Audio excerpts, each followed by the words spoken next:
Yo tout le monde, c'est Luc. Justement, je vais vous faire une petite vidéo aujourd'hui sur la programmation justement et comment faire un programme en C Sharp pour les débutants. C'est-à-dire de A à Z, comment le faire. Et donc en gros justement le point A, ça sera Visual Studio. Justement, c'est le logiciel, l'outil qu'on va utiliser dans ce cas-là. C'est Visual Studio 2020, 2019, l'actuel que je vais vous montrer. Mais pour le download, tout ce que vous avez à faire, vous allez sur internet, vous marquez de Visual Studio 2019 Community Download. Parce qu'en gros, la version Community, ben, elle est gratuite. Mais les autres versions, je crois qu'il y a la version entreprise, tout ça, elles sont payantes. Et la grande différence, c'est que la version payante, en fait, on peut vendre notre travail alors qu'avec la version gratuite, on peut pas. Au niveau, je crois que c'est au niveau justement des contrats, si j'ai bien compris. C'est ça la grande différence. Mais sinon, il y a tous les deux pareils. En fait, les deux ont la même chose. Il n'y en a pas un qui a plus, un qui a moins ou comme ça. Donc justement, après, une fois que vous êtes dedans, que vous l'avez téléchargé, que vous avez mis l'extension, tout ce qu'il fallait, C Sharp, tout ça, parce que là on travaille sur du C Sharp justement. Donc il faut ajouter, quand vous êtes sur Visual Studio Installer, il faut ajouter C Sharp, tout ça. Donc après justement, ce qu'il faut faire, c'est choisir l'application console. C'est-à-dire qu'en gros, vous aurez plusieurs choix et il y en a un qui s'appelle console, application console, entre parenthèses, .NET Framework. C'est celui-là qu'on va prendre justement dans l'exemple, vous allez le voir. Mais les deux ont à peu près la même utilité, sauf que le normal a plus de choix. Et peut-être justement, c'est au début un peu, ça risque plus de perdre qu'autre chose. Parce qu'il y a beaucoup. En fait, il faut faire des choses qu'on n'a pas l'habitude de faire. Par exemple, au tout début, justement, les using, tout ça, ce qui s'affichera tout en haut, quand vous verrez une console, ben ça, j'avais pas l'habitude de. Je comprenais pas trop le principe au début, mais ça viendra après, plus tard. Ça, faut pas s'inquiéter. C'est au début, il faut commencer peu à peu. Une fois qu'on commence peu à peu, en fait, au final, on arrivera à de gros trucs sur un terme moyen, des fois voire long, des fois voire court. Ça dépend. Mais justement, d'abord, il y a justement Visual Studio, installez-le, lancez-le. Après, allez sur application console.net framework. Et là, justement, vous arriverez sur une console, un programme qui est déjà fait. C'est-à-dire, en gros, il y a tout ce qu'il faut. Vous aurez juste à écrire dans le main. Et je vais justement vous introduire les bases, ben, tout ce qui est. Je vais commencer aussi par le console, c'est-à-dire en gros il y a quelque chose qui appelle console.writeline et en gros ça sert à écrire quelque chose. Donc par exemple console.writeline pour écrire un texte en C Sharp il faut mettre les paragraphes. Oui, les paragraphes, c'est-à-dire les deux petits traits, les guillemets. Ben, en fait vous mettez les guillemets, vous mettez votre texte, vous remettez deux guillemets et là c'est compté comme un texte. Et donc en fait, vous pouvez marquer ce que vous voulez et ça s'affichera sur la console. Justement, je vais vous montrer juste après, je vais vous faire un exemple. Et il y a juste un truc qui va être un peu plus complexe et si vous voulez, si vous en avez besoin, je pourrais vous détailler plus. Il y a plusieurs types à connaître, qui sont en tout cas importants à connaître au tout début. Il y a le double. D'abord, on va commencer par le plus simple et le plus logique, le string. Le string, c'est un type justement qui nous permet d'écrire un texte. Donc, peu importe ce que c'est, ça le prendra en texte et ça nous permettra de le mettre. C'est-à-dire par exemple, vous voulez écrire abracadabra, bah, vous pouvez faire une variable qui contient abracadabra. Et ça sera une variable de type string. Après, il y a les types int, qui sont des variables justement qui contiennent des valeurs. Et que des valeurs entières. Il n'y a pas de virgule ou quoi que ce soit. Je crois que normalement, ça peut être des valeurs négatives. Il faudrait que je vérifie, si vous voulez, je peux vous le montrer, si je m'en rappelle justement. Et ça contient que des valeurs positives, pas que des valeurs entières, et peut-être des valeurs négatives. Après, il y a aussi le double, qui est aussi vachement important. Le double, le bool et le char. Les trois autres types. Le double, justement, c'est. Désolé. C'est c'est le pollen, justement. Moi, j'en suis allergique. Donc, justement, là, il y a le double. Le double, c'est-à-dire que comment on appelle ça? En gros, c'est une valeur avec des virgules. Et on peut mettre autant de chiffres derrière qu'on veut. Ça sera une valeur justement avec des virgules. Et ce qui est très pratique, par exemple, ça vous 256,58, on peut, même plus long, même beaucoup plus long, genre 256,00000001, bah, on pourrait. justement dans cette variable. Elle a quand même une limite, hein, mais elle est assez grande la limite, c'est ça qui est cool.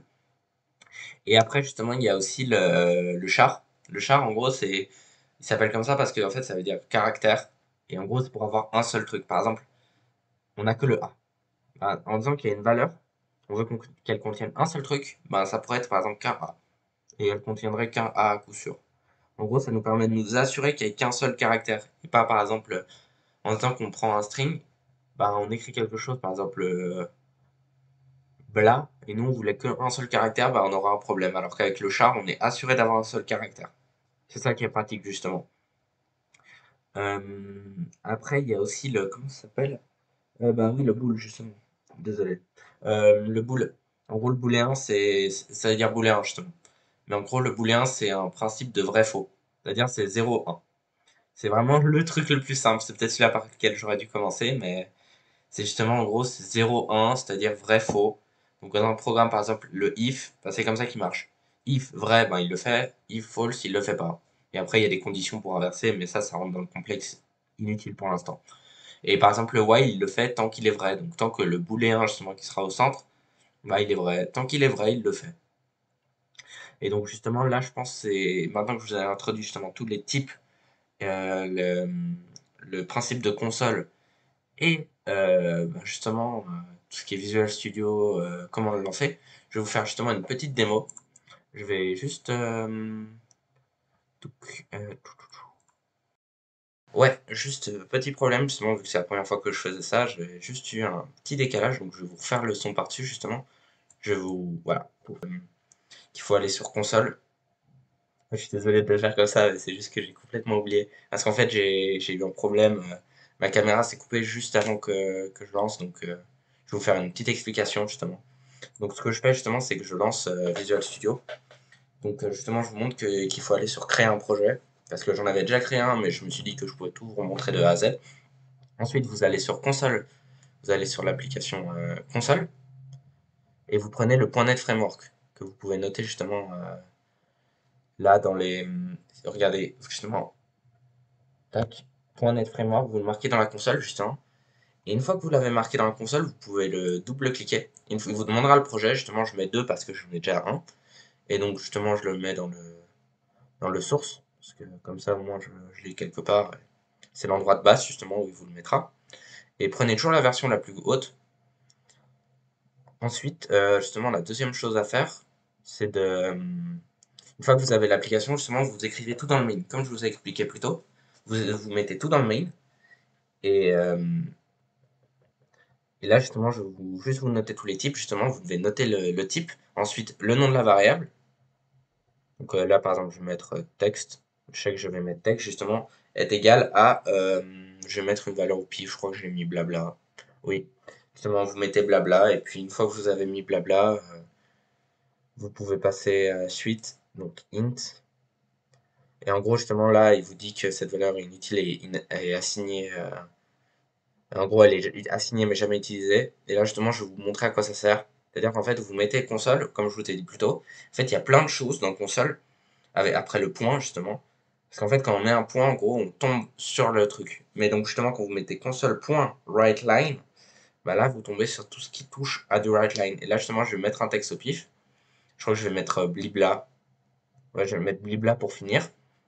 Et donc, justement, une fois que vous faites ça, tout ce que vous avez à faire, justement, c'est mettre un. En gros, je vais vous expliquer un peu aussi, justement, de base. En fait, je mets un console readline en dessous pour que vous puissiez voir ce qui se passe avec et sans.